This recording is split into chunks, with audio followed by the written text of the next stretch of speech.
What's going on, everyone? It's Sam Gwinney, and today I am revisiting Save the World after 2 years. The last time I made a video was October of 2018 on this game. Now, I have a comment that I remembered getting on a recent Apex Legends video a couple months ago by a guy called Just Some Guy Who's Gonna Grow a Mustache, and he commented, "Can you do more Save the World? It's been a while since you made a Save the World video." Now, I replied to that comment saying I'm pretty much not gonna do any Save the World videos because they stopped updating the games. But I thought about it and I was like, you know what, let's give it a chance and we're gonna revisit it and see what it's like. These other people also commented on the other Save the World video. So pretty much today I'm gonna be recording Save the World, and I'm looking at my old hero combo here. I forgot how this specifically worked. I believe it's because before you used to just have a hero and then 2 other heroes to like boost them, but now I've just got all these other ones. I remember that I got my one of my favorite heroes over here, Grandmaster Ramirez. She's a mythic, and I got her I believe when season 5 of Fortnite Battle Royale dropped, the first chapter, of course. And it was a lot of fun. Oh, I can evolve it? No, I can't. Alright, so I remember stopping. I did reach Twine Peaks, but I did not finish many Storm Shield defenses here. But we can take a look at what my Storm Shield defense looks like.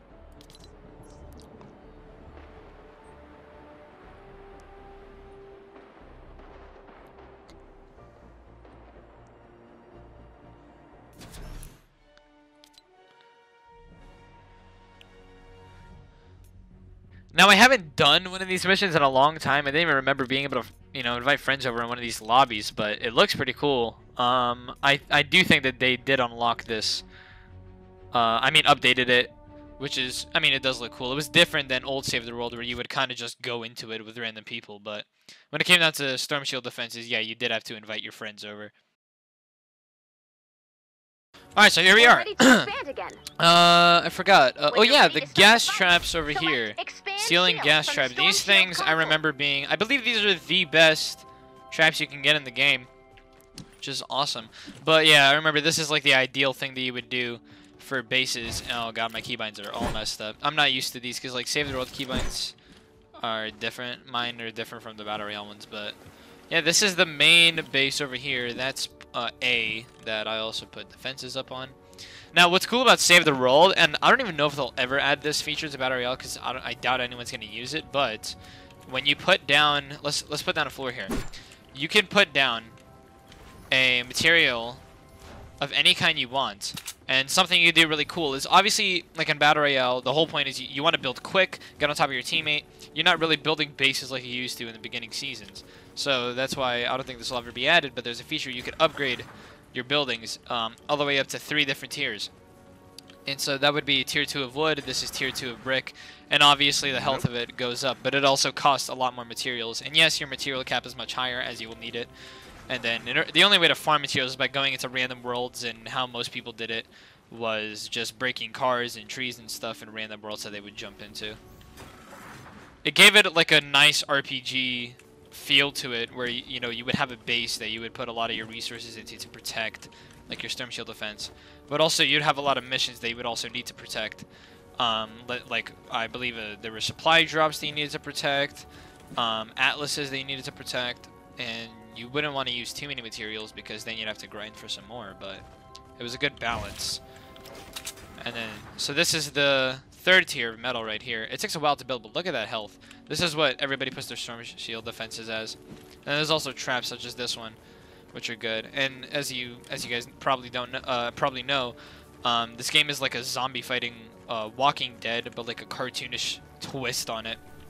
And that's most missions, is that the zombies come out of the storm and you just do damage to them. Now, I believe, yep, I have all my schematics here. How the guns work is you have a schematic and you could level up the level. Now, the big issue with this game that I had while playing it, that was a big Debbie Downer, was the whole community that did the trading and scammer get scamming. There's this YouTuber right here that I remember named Fresh Panda. He was just an absolute scumbag. Like, it was so annoying to watch people like him get like 1 million subscribers from just making fake videos and encouraging that people should do scammer get scam quote unquote on each other when it's all fake, and then it was all just people ruining each other's time playing the game and ruining the entire game in like purpose. Like the whole point of this is like an RPG where you level up your guns and stuff. You don't trade for guns, you work for them. And I mean, I never traded in this game. I kind of just grinded for all my guns, which I find more fun than trading. Like, what's the point of trading for higher end guns when you could just work to make them at a really easy rate? With obviously these crafting materials right here. It's very, very different to Battle Royale. Like, there's a lot of information when it comes down to there's Malachite, or like this stuff looks really, really nice. I feel like if Save the World got the attention that Battle Royale did, I'd be playing it a lot more, but that's mostly why I quit it. But when it comes down to these guns, I even made video on the Gravedigger ones. Oh, whoops. There it is. I even made a video on the Gravedigger ones on my channel. It's still up when it came out, because this was so hype. This was a really, really rare gun that was on the first ever Fortnite Mirrors event, but then they re-released it for everyone, which is so awesome.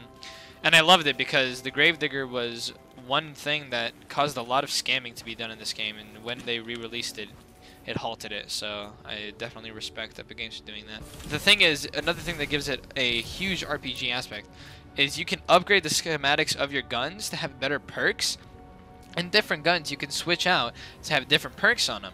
Meaning you can go for a high DPS type of build on a gun, a critical build on a gun. For this one, I did full damage and fire rate, meaning I did max DPS on this Gravedigger. And you could upgrade all of these tiers with items that you grind for, or you could buy it from the shop. But there's no microtransactions, really. You could just grind your way up. It doesn't really feel like a pay-to-win game. But just the only issue is the lack of updates and, you know, more gameplay added. There's not, like, every time they add a new hero, it feels very repetitive. Every time they add a new gun, it was kind of like the rest of them. They don't really do big things like they do for Battle Royale. They only... Oh, what?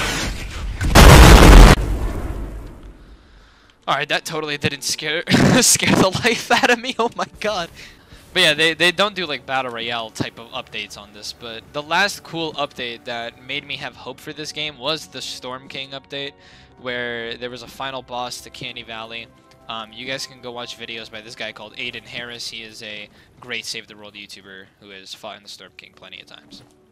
Alright, so now I'm going to hop into a mission and try out the actual gameplay once again and see what it's like. Now, I don't think my current power level is high enough to do a Twine Peaks mission. So we're going to load into Canny Valley instead and load up an easier mission. Let's see, it should be down here. Alright, so we're going to do this one, retrieve the data. Retrieve the data, I remember being my favorite type of mission to do. It's really just as simple as building a base around your objective and protecting it from the zombies in a certain time. Alright, so we are in the mission now, and this is pretty much what they all look like. You load into a world that is about the size of, I guess, like a large POI in Battle Royale. And you can run around, and the whole point is that you got to go on your hover bike right here, which you could get by holding down your build button. And you don't really have this in Battle Royale, but you do have something similar, I remember. And you kind of just ride around in it and look for the objective. You could also open your map, and you could clear it out to find out where you need to go. Now, you could literally break anything you want and get materials for, you know, future building. You could also get, as you can see on the left, I picked up sleek mechanical parts. You're going to need stuff like that for crafting materials and these weapons that I have here. Obviously, the higher level the weapons are, the higher end materials you need. Landing site spotted. Nice find. Alright, so we found it over here. Now we're just going to hop off, clear out the area, and start building around it. Around the balloon's landing site. Now, if I remember correctly, I believe you want to build around it first, and then start the mission. And then all hell will break loose, because I'm all by myself. And here goes the last upgrade right there. And there. Okay. So, now I'm just going to build atop this. And just in case any zombies climb on top, we're going to build another wall over here. Alright, and we just need to upgrade these last couple of pieces, and we should be good to start. Data and get ready to move. Alright, so we're going to shoot this balloon now. And the mission has started.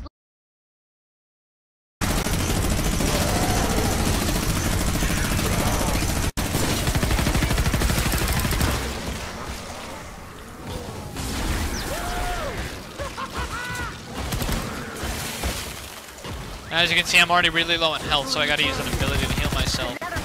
But I mean, if I die, I have to wait a very long time before I get revived, and the zombies will probably already get in by then. I mean, just look at all these enemies, man. Like, I am above level to fight all these guys, or I think I'm right on level to fight these guys.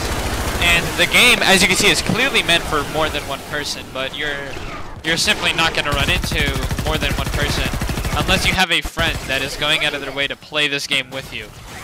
And there they go. I am lagging out of control. So as you can see, this base has a certain amount of health here. So yeah, this game is just impossible. I mean, like, you can go into a mission if you want, but you're gonna have to do a mission that is so much lower than your light level if you want to have like a fun time playing, not, you know, having to worry about losing just because there's only one person. Before, like, 2 years ago when I stopped playing, you would go into a game and it would take about 5 minutes of queue time to get 4 people to play with you. Now you can wait as long as you want and nobody's joining you at all. When you look at the llama shop, I mean, it was cool to go to the loot and the item shop here. Like, they would change it every other week and give us a new item, like, so often. Now they just recycle so many of the same things. Like this copper cocoa thing, this was, I believe, like 1 or 2 Christmases ago. And this copper mercury LMG, I mean, it's so old. Like, this stuff came out years and years ago when people were playing this game. And then the more Battle Royale increased in popularity, the less this game got updates, and it just got, you know, less fun. At the end of the day, you could have a really, really good game, but you're not going to have fun if it's not getting updated at all. And even worse, people are just not playing it, and you feel alone in this game. You can't even play with anyone because I highly doubt that you're even going to find friends that even want to play with you. But I did put a lot of time to this game, and I do gotta give it respect. It has a lot of like creativity behind it, and it seems like the people behind it were really smart when they made it. It's just like, if you think about it, if Save the World got all the updates that the Battle Royale extension got, then this game would be an amazing RPG to play with friends, and a lot of people would be playing it than just, it seems like, to just be me. I mean, I was waiting for several minutes in that queue and nobody could join, so. Anyways, guys, that'll be it for this video. As you can see, for everyone that asked me to go back to Save the World, if I went back to Save the World, I'd have nobody to play with. It would be so hard to actually progress. And the fact that there's no updates just mean that there's no content to record in the first place. Content creators and developers always work as a team, where the developers drop a good update and content creators promote that update by also making videos on it. When it comes down to Save the World, if you're making a video on Save the World, it's probably some content that they released 2 or 3 years ago, and it's just not fun to record. This is my final message to all of you that want Save the World videos. It was fun while it lasted. I'm going to be working on much better content and better games that see updates in the future, but this is just the final goodbye to this game. It was fun. But anyways, I'll see you guys in the next one. Time is an illusion that helps things make sense. So we're always living in the present tense. It seems unforgiving when a good thing ends. But you and I will always be back then. You and I will always be back then. You and I will always be back then.